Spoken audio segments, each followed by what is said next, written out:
we talk about the BPS bubble model, like the bio, psychosocial, let's say the biology side of Yeah.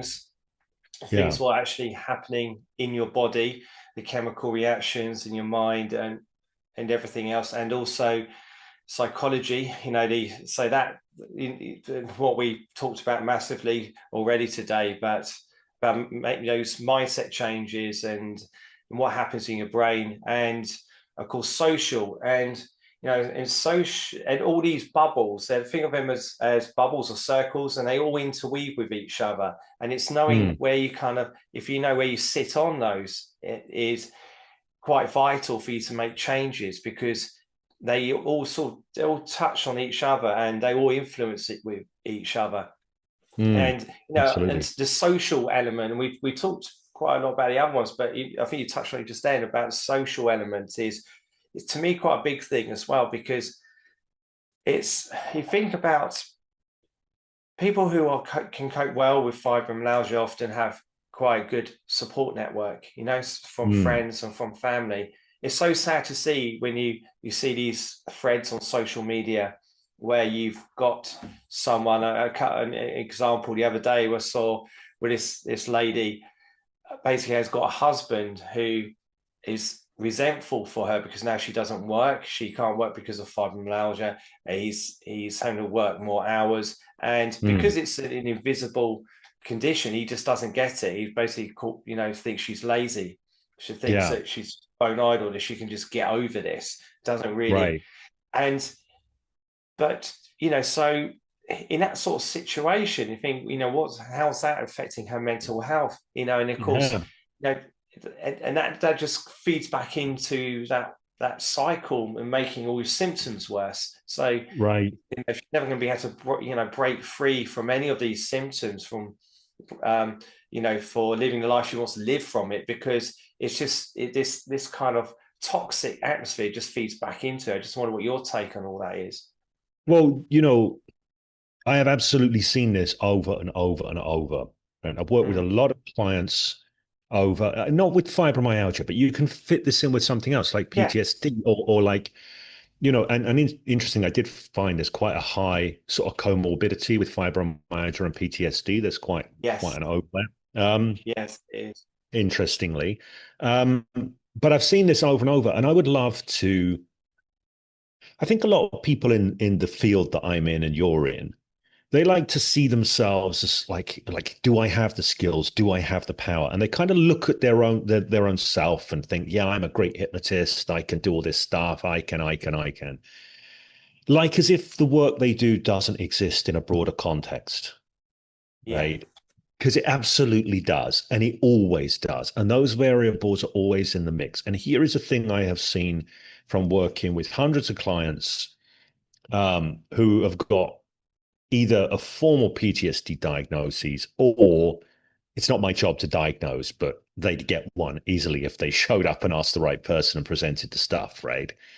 Yeah. Uh, and we're not here to talk about PTSD. I do have a lot of views on that and the diagnosis of that and the strength and the upsides and downsides of diagnosis. But what I have seen is the work that I do with people can be incredibly beneficial Yeah. and often is incredibly beneficial, but it's always typically way more beneficial for the people that have good supportive relationships in their lives, Mm.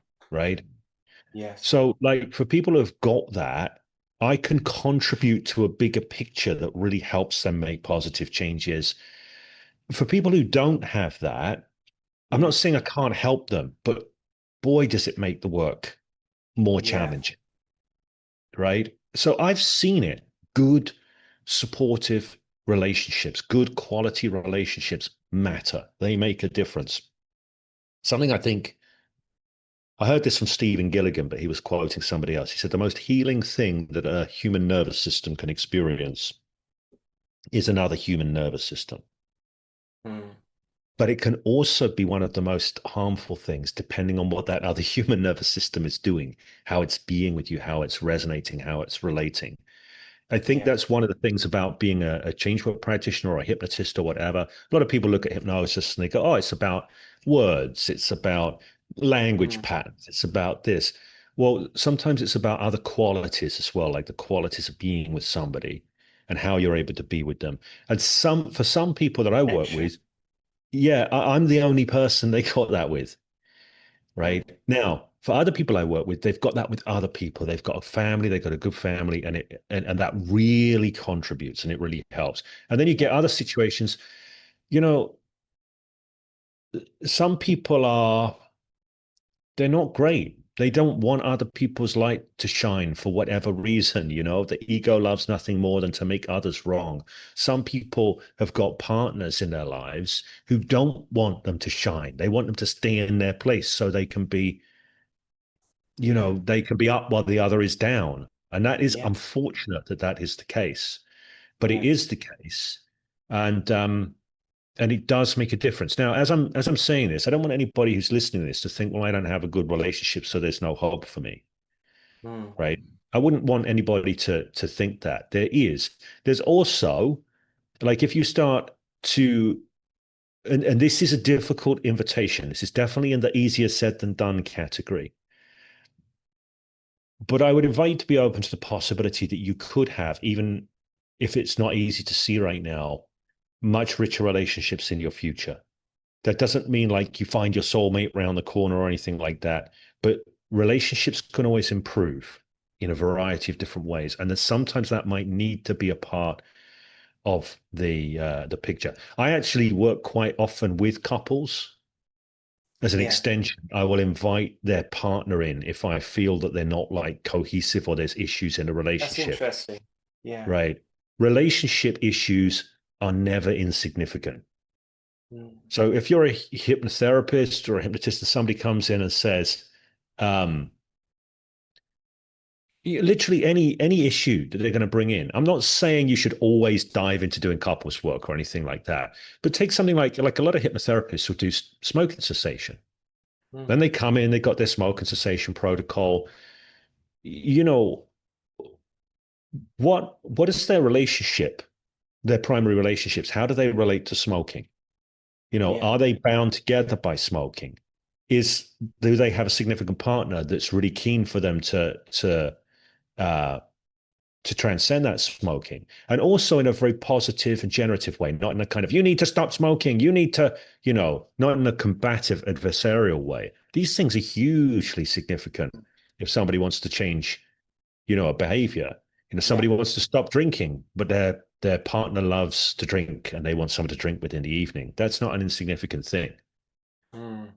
It's not. So partnerships, relationships, friendships, they're huge, and often people that we spend a lot of time with, we think they're separate from us, and they're Yeah. not. We have a neurological representation of them that becomes part of our own psyche.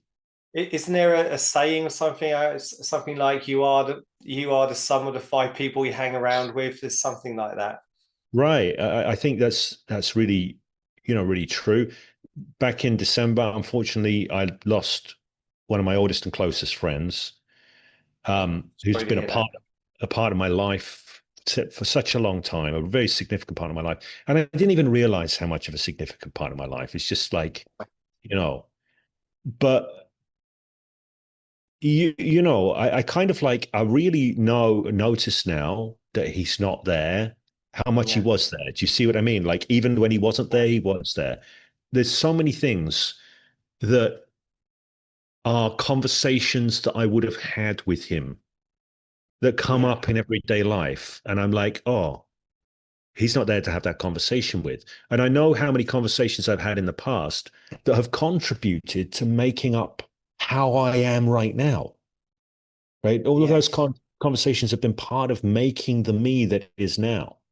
Yes. So, like we don't see that. We think, oh, I'm separate. I'm an individual. They're an individual. But Yeah. actually, the people around us are part of what make us up as we are. Yeah. So so you can't pull it out and just go, oh yeah, let's look at someone's individual psychology. It always sits in a broader network.